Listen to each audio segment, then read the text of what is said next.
నా ప్రభుని నమ్ముకోమంటే మీరు వెళ్ళండి, నేను వస్తానులే, నాకు ఇప్పుడు ఏముందిలే పని అని చెప్పేవాడు. కుటుంబం అంతయు దేవుని నమ్ముకున్నారు, ఆయన ఒక్కడే దేవుని నమ్ముకోలేదు. ఆ తర్వాత చిన్నగా వాళ్ళు చెప్పటం జరుగుతుంది. చిన్నగా తర్వాత దేవుని నమ్ముకొని సంఘానికి రావటం జరిగింది. అలాగే సంఘానికి వస్తూ ఆదివారం అయితే సంఘానికి ప్రార్థన చేసుకుంటూ కొన్ని పటాలు కూడా తీయటం జరిగింది ఇంట్లో. ఆయన నమ్ముకోకుండా ఉన్నప్పుడు అప్పటి నుండి కొన్ని పటాలు ఇంట్లోనే ఉన్నాయి. ఆ తర్వాత దేవుని నమ్ముకున్నాక ఆయన ఇంట్లో హిందూ సాంప్రదాయం గలవాడు. అన్ని పూజలు చేసేవాడు. అన్ని పూజలు శనివారం ఎక్కువ పూజలు చేసి అందరూ ఆశీర్వదించి కొబ్బరికాయ కొట్టేవాడు. అలాంటి వాడు కుటుంబంలో మొత్తం మారారు, ఆయన ఒక్కడే మారల. వాళ్ళ ప్రార్థన వల్ల, అందరి ద్వారా, వాళ్ళ ప్రార్థన ద్వారా, మా బంధువుల ప్రార్థన ద్వారా, ప్రతి ఒక్కరి ప్రార్థన ద్వారా ఆయన మారి దేవుడి నామంలో ఆశీర్వదింపబడాడు. అలాగే ఆశీర్వదింపబడుతూ లాజర్ గారిని వేదిక మీదకి రావాల్సిందిగా మనవి చేస్తున్నాను. పాస్టర్ రాజర్ గారిని వేదిక మీదకి రావాల్సిందిగా మనవి చేస్తున్నాను. ఆయన ఎంత మౌనంగా ఉంటాడో ప్రతి ఒక్కరికి తెలుసు. సమాధానం చెప్పేవాడు కాదు, ప్రతి సమాధానానికి ఎదురు మాట్లాడేవాడు కాదు. సరేలే చేద్దాంలే తప్ప ఆయనకి ఏమీ తెలియదు. కుటుంబంతో మాట్లాడుకోవటం, అన్ని విషయాల్లో గమనించుకోవటం, పిల్లలకు చెప్పుకోవటం, అన్ని విషయాల్లో ముందుకు తీసుకెళ్ళటం, అది తప్ప ఆయన గొడవలు తెలియదు. ఆయనకి శత్రువులు లేరు, మిత్రులు తప్ప.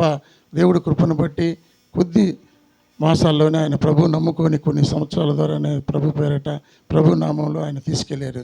ఆయనకి దేవుడి నామంలో హృదయపూర్వక ధన్యవాదాలు తెలియజేసుకుంటూ, వారి కుటుంబం పక్షాన, వారి బిడ్డలకి, వారికి అందరికీ దేవుడి నామంలో తెలియజేసుకుంటూ ఈ చిన్న సాక్ష్యం చెబుతూ ముగిస్తున్నాను. అలాగే లాజర్ గారు ప్రార్థించవలసిందిగా, ప్రార్థన చేసి చిన్న మాటలు, వాక్యం 10 నిమిషాలు మాట్లాడవలసిందిగా మనవి చేస్తున్నాను.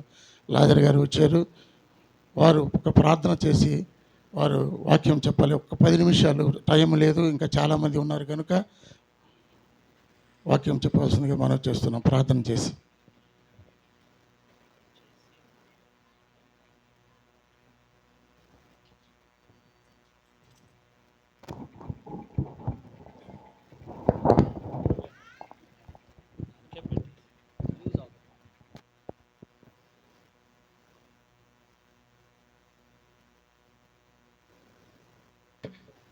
ప్రార్థన చేసుకుని వాక్యాన్ని చదువుకున్నాం. ఘనుడు అయిన దేవ, పరిశుద్ధుడా, మీరు అనుగ్రహించి ఉన్నటువంటి ఈ సమయానికై వందనాలు ప్రభువా.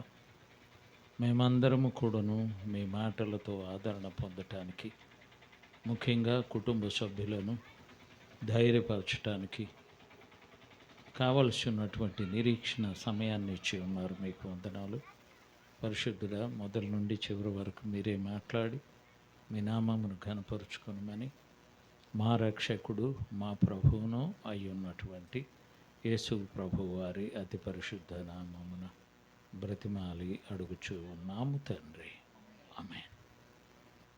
పరిశుద్ధ లేఖనములో మనము ఆలోచించేటువంటి సమయాల్ని చదువుతూ ఉన్నప్పుడు మనకి చాలా సందర్భాలలో యేసు ప్రభు వారు మనకు తోడుగా ఉండి పరిశుద్ధ లేఖనములో మొదటి నుండి చివరి వరకు కూడా ఒకే విషయాన్ని ఎక్కడ మార్పు లేకుండా వ్రాసి ఉన్నటువంటి దేవుడైన దైవ జ్ఞానముతో ఆయన వ్రాసి ఉన్నాడు. ఈ మాటలు మనం చదువుతూ ఉన్నప్పుడు ఆదిలో మానవుని యొక్క జీవిత యాత్ర, మొట్టమొదట మానవుని యొక్క జీవితము 930 సంవత్సరాలు జీవించి ఉన్నట్లుగా పరిశుద్ధ లేఖనంలో మనం చూస్తూ ఉన్నాం.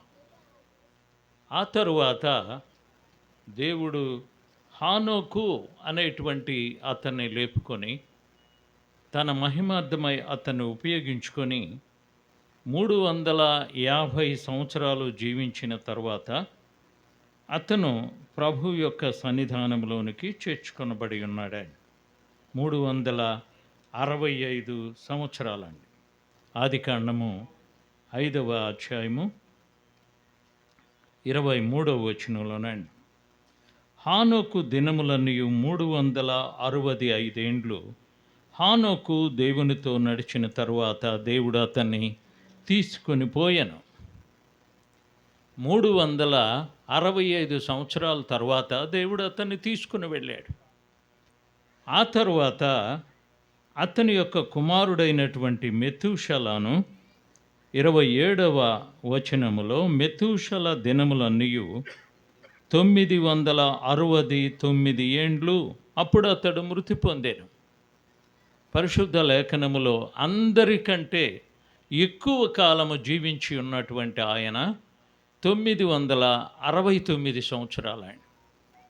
ఆ తరువాత ఆయన యొక్క సంతానమైనటువంటి మరొక అతన్ని లెమెకును మనం చూచి ఉన్నప్పుడు 31వ వచనములో లెమెకు దినములన్నీ 775 ఏండ్లు. ఖచ్చితంగా 3 అంకెలు కలిగి ఉన్నటువంటి వ్యక్తి అని.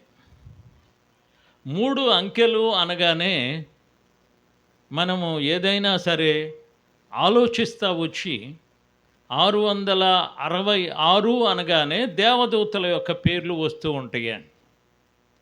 అలాగనే మెతూషల కుమారుడు 777 సంవత్సరాలు బ్రతికిన తరువాత దేవుడు నోవాహుతో 32వ వచనములో నోవాహు 500 ఏండ్లు కలవాడై షేము, హాము, యెఫెతును కనెను.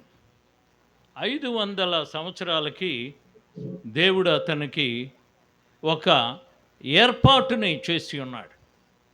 ఆ ఏర్పాటు ఏంటంటే, ప్రపంచాన్ని నేను నాశనం చేయబోతూ ఉన్నాను. అప్పటి వరకు కూడా కొన్ని వందల సంవత్సరాలు జీవించి ఉన్నటువంటి మనుషుని దేవుడు భూమి మీద తుడిచివేయటానికి ఏర్పాటు చేయబడి ఉన్నాడు.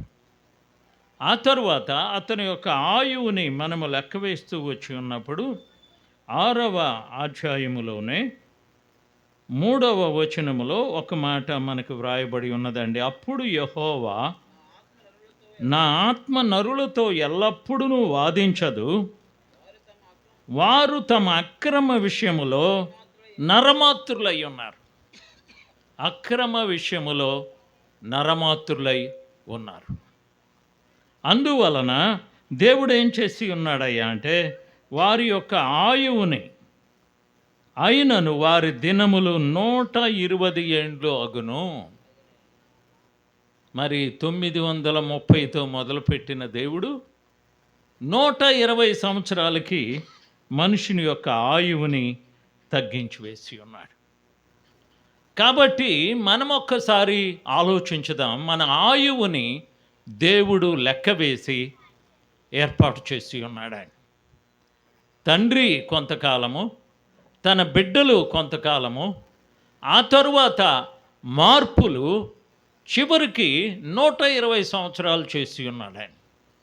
మనము లెక్కల ప్రకారం ఆలోచిస్తూ వచ్చి ఉన్నప్పుడు జీవితంలో చాలా లెక్కలను మనం చూస్తూ ఉంటామండి. తండ్రి బిడ్డలు మధ్యలో జరిగినటువంటి ఆయువుని ఆలోచిస్తూ వచ్చి ఉన్నప్పుడు, మరి దేవుడు ఎవరికి ఏ విధంగా ఏర్పాటు చేస్తాడో ఆయన ఏర్పాటు అయి ఉన్నదాన్ని. ఏ మనుషుడైనా కూడా నేను ఎంతకాలమో బ్రతుకుతాను అని చెప్పేటువంటి వారు ఎవ్వరు లేరే. కారణం ఏంటంటే, దేవుని యొక్క ఏర్పాటును బట్టి మనుషుడు జీవించవలసి ఉన్నాడు. ఆ మనుషుణ్ణి రక్షించటానికి మానవుడుగా జన్మించి ఉన్నటువంటి యేసు ప్రభువారిని మనం ఆలోచిస్తూ వచ్చి ఉన్నప్పుడు, యేసు ప్రభువారి యొక్క దినములను మనము చూస్తూ వచ్చి ఉన్నప్పుడు మార్కు సువార్త 15వ అధ్యాయము 42వ వచనంలో ఒక మాట ఉన్నదండి. దేవుడు ఏర్పాటు చేసి ఉన్నటువంటి దినాల్ని మనము లెక్క వేసుకుంటూ వచ్చి ఉన్నటువంటి సమయముల్లో ఆయన యొక్క ఏర్పాటు, చనిపోయినటువంటి ప్రభు ఎప్పుడు చనిపోయాడో కూడా చాలామందికి గ్రహించలేనటువంటి స్థితిలో ఆఖరి దినాల్లో మనం ఉన్నామండి. అయితే యేసు ప్రభువారు మరి శుక్రవారం రోజున ఆయన మరణించి ఉన్నాడు. వారము అని ఎందుకు చెప్పుచూ ఉన్నానంటే 42వ వచనములో 15వ అధ్యాయము 42వ వచనములో ఆ దినము సిద్ధపరుచు దినము అనగా విశ్రాంతి దినమునకు పూర్వదినము. విశ్రాంతి దినానికంటే ముందు రోజున యేసు ప్రభువారు మరణించి ఉన్నారు. మరి ఆయన జన్మించింది యూదుల్లో. ఆయన యొక్క కట్టడంతా కూడా యూదుల ప్రకారంగానే నడుచుకొని ఉన్నటువంటి వారు. ఆయన మరణించినటువంటి దినాన ఎంత అద్భుతము జరిగి ఉన్నదయ్యా అంటే, సాయంకాలమైనప్పుడు 43వ వచనములో అరిమతయ యేసేపు తెగించి పిలాతునొద్దకు వెళ్ళి యేసు దేహము తనకిమ్మని అడిగాను. అతడు ఘనత వహించి ఉన్న ఒక సభ్యుడై దేవుని రాజ్యము కొరకు ఎదురు చూచువాడు. అరిమతయ యేసేపు యేసు ప్రభువారు చనిపోయినప్పుడు, మనం చాలామంది అనుకుంటాం చనిపోయిన తర్వాత ప్రభువుకి సమాధి ఎలాగ చేశారా అనేటువంటి విషయము కూడా ఆలోచిస్తూ ఉంటామండి. కానీ దేవుడు అరిమతయ యేసేపు అనేటువంటి ఒక ధనవంతుణ్ణి దేవుడు ఏర్పాటు చేసి ఉన్నాడు. అతను పిలాతు దగ్గరకు వెళ్ళి యేసు దేహము తనకిమ్మని అడిగాను. ఆ తర్వాత 44వ వచనములో ఆయన ఇంతలోనే చనిపోయినా అని ఆశ్చర్యపడి ఒక శతాధిపతిని తన యొద్దకు పిలిపించి ఆయన ఇంతలోనే చనిపోయినా అని అతన్ని అడిగాను. శతాధిపతి వలన సంగతి తెలుసుకొని యేసేపునకు ఆ శవము అప్పగించాను. మరి శుక్రవారం సాయంకాలానికే ఆ దినం అయిపోతుందండి. ఇక్కడ మన లెక్క ప్రకారం అయితే 6 గంటలకే ఆ సమయం అయిపోతుందండి. ఇతనైతే యేసు ప్రభు వారిని సిద్ధము చేసి ఉంచి ఉన్నాడు అనేటువంటి మాటని మనము చూస్తామండి. ఆ తర్వాత 45వ వచనములో శతాధిపతి వలన సంగతి తెలుసుకొని యేసేపునకు ఆ శవము అప్పగించబడెను. అతడు నారబట్ట చుక్కొని ఆయనను దింపి ఆ బట్టతో చుట్టి బండలో తొలిపించిన సమాధి యందు ఆయనను పెట్టి ఆ సమాధి ద్వారమునకు రాయి పొర్లించి మగ్దలేని మరియయు యేసేపు తల్లి అయిన మరియయు ఆయన ఉంచబడిన చోటును చూసిరి. ఇంకా ఒక చోట అయితే అరిమతయ యేసేపు నెబుకద్నెజరు కలిసి ఆ సమాధి చేసి ఉన్నట్లుగా వ్రాయబడి ఉన్నదండి. మరి ప్రభువు చనిపోయిన వెంటనే మనుషులను సిద్ధము చేసి ఆ కార్యక్రమాన్ని ఏర్పాటు చేసి ఉన్నారు.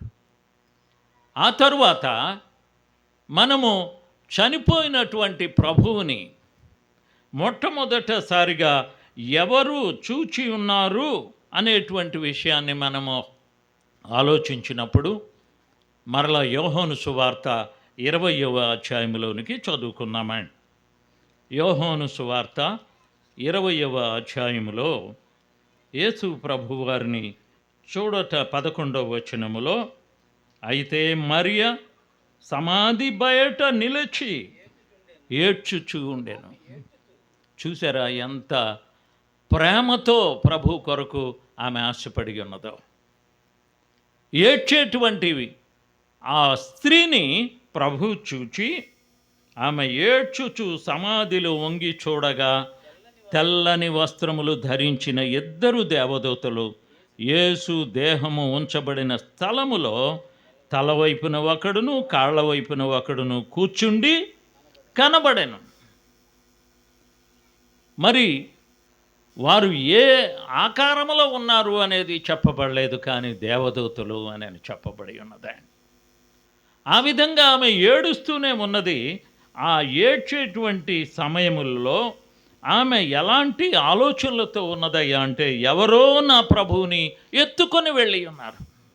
ఆమె ఆశ ఎంత ఉన్నదో మనం ఒక్కసారి చూడవలసి ఉన్నామండి. విశ్రాంతి దినాన మాత్రమే ఆ ప్రభువుని చూడలేకపోయింది, కానీ విశ్రాంతి దినము అయిపోయిన తరువాత ప్రభువుని చూడటానికి వెళ్ళిందండి. మనుషులమైన మనము యేసు ప్రభువారిని ఎంత ప్రేమించుచూ ఉన్నామో అనేటువంటిది చాలా ముఖ్యమైన విషయమండి. ఈ రోజున ప్రభునందు నిద్రించినటువంటి సుబ్బారావు గారి విషయమై బంధుమిత్రులందరూ కూడా వచ్చి ఇంటి వారిని ఓదార్చటానికి దేవుని యొక్క నామాన్ని ఘనపరిచి వారికి ఆదరణ పొందేటువంటి రీతిగా ఏర్పాటు చేయవలనని వారు పిలిపించుకొని ఉన్నారు. అయితే మనము ఆలోచించవలసిన విషయం ఏంటంటే, యేసు ప్రభువారు కూడా మనకు మాదిరిగానే చనిపోయి తిరిగి లేచి ఉన్నాడు. ఆ తిరిగి లేచి ఉన్నటువంటి ప్రభువుని ఎంత శ్రద్ధగా వెతికి ఉన్నదో ఆ స్త్రీ, ఆమె ప్రభువుతో మాట్లాడేటువంటి సమయంలో 16వ వచనములో ఉన్నదండి, 20:16లో, యేసు ఆమెను చూచి మరియా అని పిలిచాను. ఆమె ఆయన వైపు తిరిగి ఆయనను హెబ్రీ భాషలో రబ్బూని అని పిలిచాను. ప్రభువుని చూచి స్వరాన్నే విని ఉన్నదాన్ని. ప్రభు యొక్క స్వరాన్ని వినిన వెంటనే ఆమె చెప్పింది ఏంటంటే, బోధకుడు అని అర్థము. రబ్బూని అంటే ఏంటండి? బోధకుడా అని అర్థము. యేసు ఆమెతో, నేను ఇంకా తండ్రి వద్దకు ఎక్కిపోలేదు కనుక నన్ను ముట్టుకొనవద్దు, అయితే నా సహోదరుల యొద్దకు వెళ్ళి నా తండ్రియు మీ తండ్రియు, నా దేవుడును మీ దేవుడును అయిన వాని యొద్దకు ఎక్కిపోవచ్చు ఉన్నానని వారితో చెప్పుమన్నాను. కాబట్టి ప్రభు యొక్క స్థితిని మనం ఆలోచించినప్పుడు మనము కూడా అదే స్థితికి అదే విషయంతో సిద్ధపడవలసి ఉన్నాం. 969 సంవత్సరాలు జీవించి ఉన్న వ్యక్తి 120 సంవత్సరాలకి దిగజారినటువంటి మనిషిని యొక్క ఆయువు, ఆ తర్వాత 33.5 సంవత్సరాలకే చనిపోయినటువంటి యేసు ప్రభు వారిని చూడటానికి ఆమెకి ఎంత ఆశ ఉన్నదో మనం ఒక్కసారి గమనించవలసి ఉన్నాం. మన నుండి దూరమైనటువంటి సుబ్బారావు గారిని యేసు ప్రభువారు ఖచ్చితంగా లేపుతారు అనేటువంటి ఆశ నిరీక్షణతో మనం ఎదురు చూస్తూ ఉన్నాం. కాబట్టి ప్రభువుని లేపి ఉన్నటువంటి శరీరము ఎంత గొప్పదైనటువంటి తన ఆత్మతో లేపి ఉన్నాడో, అలాగనే మనుషులమైనటువంటి మనమందరము కూడా యేసు ప్రభువారి యొక్క దేహాన్ని చూడటానికి మనము ఎంత ఆ దినాల్లో వాళ్ళు ఎంత ఆశపడి ప్రభువుని చూడాలనుకొని ప్రభువుని చూచి ఉన్నదో మరియా, అలాగనే ప్రభువు లేపినప్పుడు, పరిశుద్ధులందరూ లేపబడినప్పుడు, ఆయన యొక్క రాకడలో లేపబడేటువంటి పరిశుద్ధులతో కూడా ప్రభు వీరికి అవకాశం ఇవ్వచ్చండి. ఎందుకంటే నేను అనేటువంటి గ్యారంటీతో మనం చనిపోతామండి. కాబట్టి మనకి అవకాశాన్ని ఇచ్చేటువంటి దేవుణ్ణి చూడటానికి, మన నుండి దూరమైనటువంటి ఆప్తులను ఆదరించటానికి యేసు ప్రభువారి యొక్క రాకడ సిద్ధముగా ఉన్నదే. కాబట్టి మనము అలాంటి మనసుతోనే ప్రభువునందు నిద్రించినటువంటి వారిని ఆయన చేర్చేటువంటి సమయంలో మనము కూడా చేర్చబడవలనని, మనమందరము కూడా అలాంటి నిరీక్షణతోనే ఆదరణ పొందవలనని యేసు ప్రభువారు మనతో మాట్లాడుచూ ఉన్నారు. ఈ సమయాన్ని ఇచ్చినటువంటి సభాధ్యక్షులకు వందనాలు చెల్లించుచు ఈ సమయాన్ని మరలా వారికి అప్పగించు. మంచిదండి. ఈదర లాజర్ పాస్టర్ గారికి ఇంతవరకు వాక్యం చెప్పిన దేవుని నామములో హృదయపూర్వక ధన్యవాదాలు తెలియజేసుకుంటున్నాం. మన మధ్యలో ఉన్న ప్రశాంతి వచ్చి వాళ్ళ నాన్నగారి గురించి ఒక 15 నిమిషాలు మాట్లాడాల్సిందిగా మనం చేస్తున్నాము. వాక్యంలోకి వెళ్ళబోతున్నాము. టైం అయింది. వాక్యంలోకి 10 నిమిషాలు చెప్పవలసిందిగా మనం చేస్తున్నాం. Praise the lord.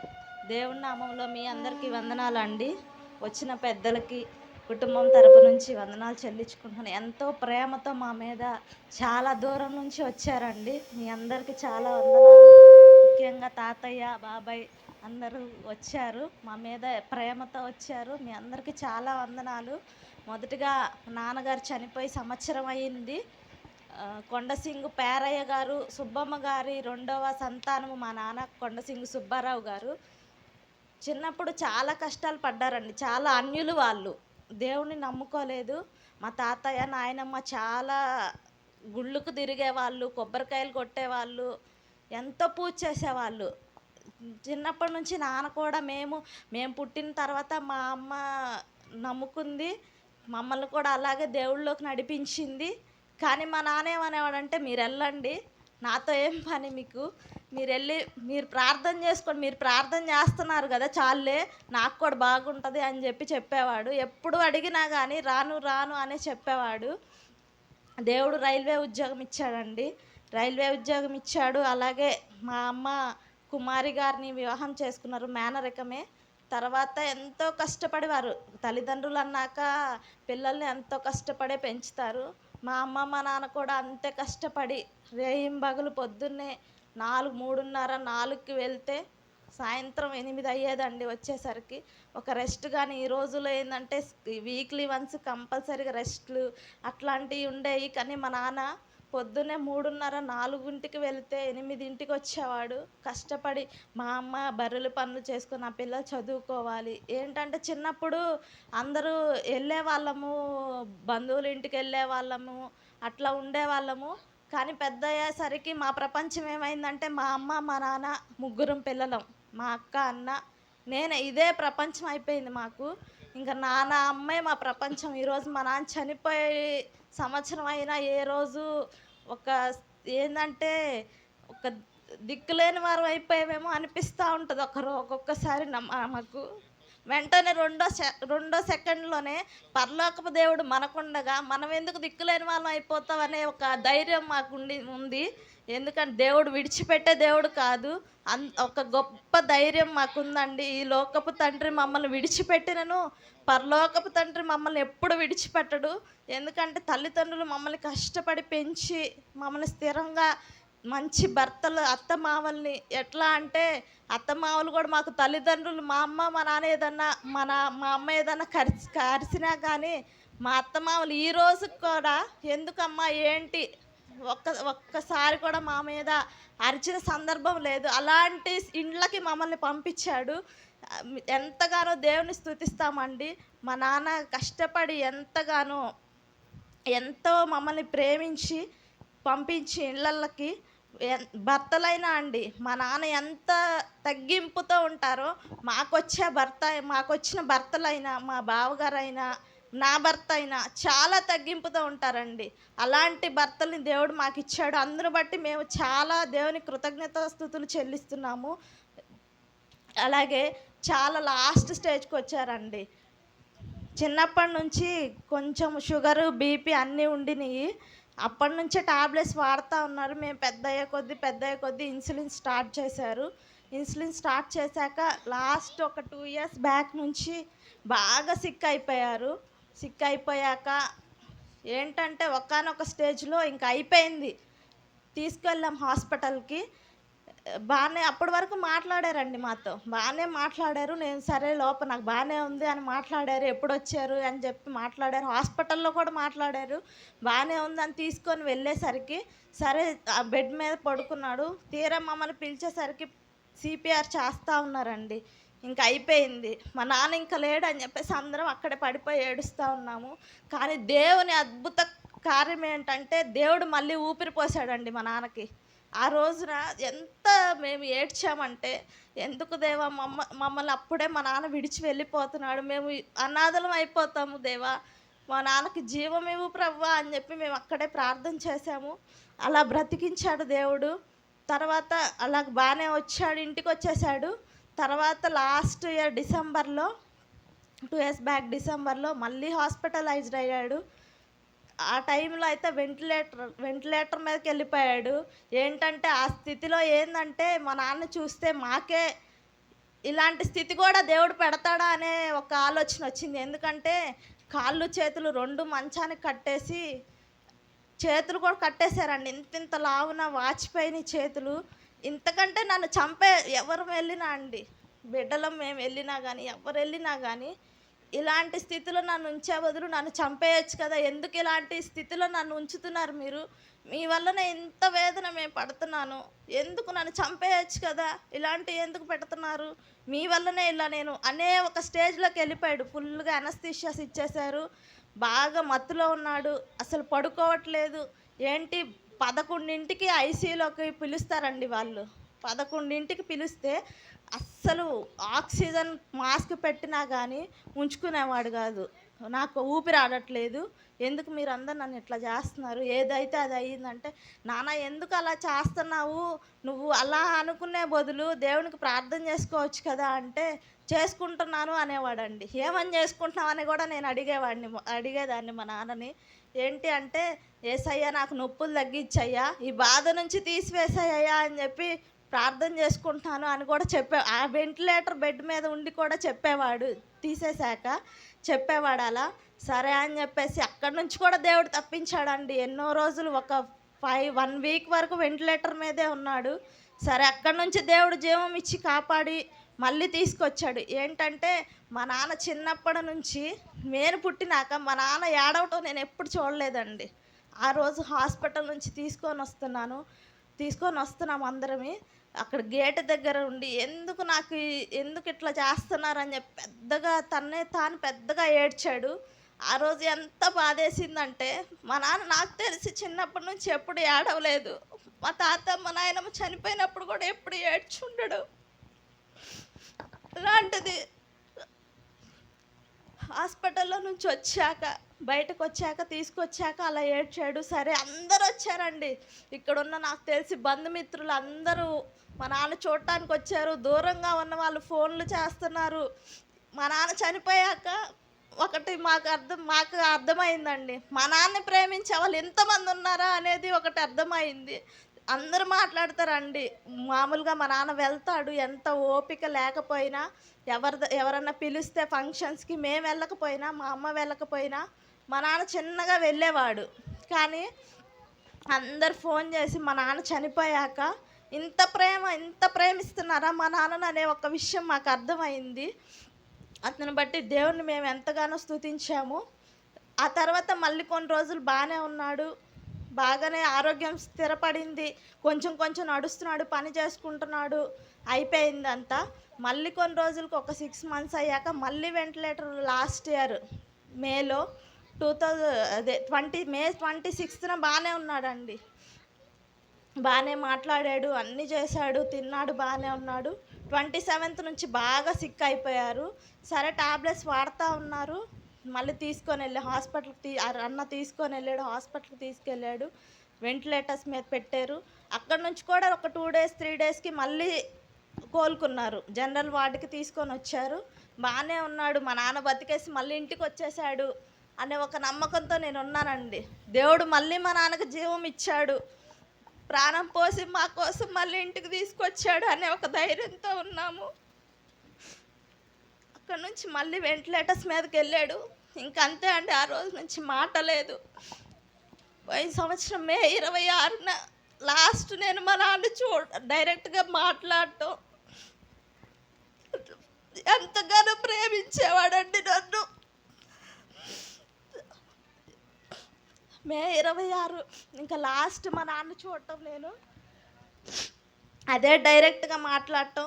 మేము బెంగళూరు వెళ్ళొచ్చేసరికి ఇంక అన్ని పూర్తిగా వెంటిలేటర్స్ మీదకి. ఎంత పిలిచినా కానీ కనీసం కళ్ళు తెరిచి మమ్మల్ని చూసే స్థితిలో కూడా లేడు. ఎంత గట్టిగా పిలిచినా కానీ నొప్పి, కనీసం శరీరం మీద ఒక్క చోట కూడా ఖాళీ లేదండి. అన్ని పైపులు పెట్టున్నారు. అప్పుడు నేను దేవునికి ప్రార్థించాను, ఇటువంటి స్థితి ఎవ్వరికి లోకంలో ఉండకూడదు ప్రభువా. మా నాన్న ఎంత వేదన పడుతున్నాడో, ఎవరికి హాని చేయడు, ఎవరితో గట్టిగా మాట్లాడు. కనీసం సరే ఎవరిని ఏమీ అనకపోయినా కనీసం ఇంట్లో మేము పిల్లలమి మమ్మల్ని ఎప్పుడు కసిరి మాకు తెలీదండి. మాతో గట్టిగా ఎందుకు ఏం చేస్తున్నావు అని గట్టిగా మాట్లాడిన రోజులు కూడా లేవు. ఎంతగానో ప్రేమించేవాడండి మమ్మల్ని. ఇంకంతే, ఇంకా ఆ రోజు వెంటిలేటర్స్ మీద వెళ్ళిపోయాడు. ఇంకా మాట లేదు. డాక్టర్స్ కొంచెం కొంచెం కోలుకుంటున్నాడు అని చెప్తున్నారు. ఓకే, హోప్‌తో ఉన్నాం. మళ్ళీ మా నాన్న మా కోసం తిరిగొస్తాడు అని చెప్పేసి. ఎందుకంటే ఉన్నది మా నాన్న ఒక్కడే మాకు ధైర్యంగా. మా నాన్న ఉంటే మాకు ధైర్యంగా ఉండేది చాలా. ఎవరున్నా లేకపోయినా నాన్నున్నాడు అనే ఒక ధైర్యంతో ఉండేవాళ్ళమే. ఈరోజు ఆ ధైర్యం లేదండి మాకు. ఒక పరలోకపు తండ్రి మమ్మల్ని కాచి కాపాడుతాడని ఒక ధైర్యం తప్పితే మాకేమీ లేదు. ఎందుకంటే నార చేతుల్లో నిన్ను చెక్కుకొని ఉన్నానని దేవుడు సెలవిచ్చి ఉన్నారు. అదే వాగ్దానం పట్టుకొని మేము నమ్మకంగా ధైర్యంతో ఉన్నాం ఈ రోజుకి. మా అమ్మ ఎంతో కృంగిపోతూ ఉంది. ఆరోగ్యం బాగాలేదు. మీరందరూ ప్రార్థన చేయండి మా కుటుంబం కోసం, మా అమ్మ కోసం. మీరందరూ వచ్చినందుకు చాలా వందనాలు చెల్లిస్తున్నాను. ఈ చిన్న సాక్ష్యం దేవుడు దీవించునుగాక. మంచిదండి.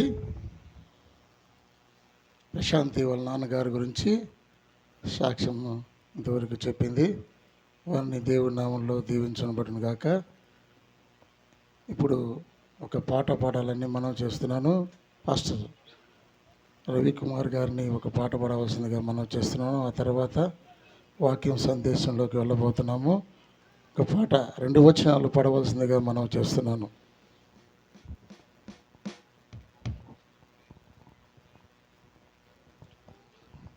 మట్టి నుండి వచ్చిన ఈ శరీరము మట్టిలోనే కలవాలి.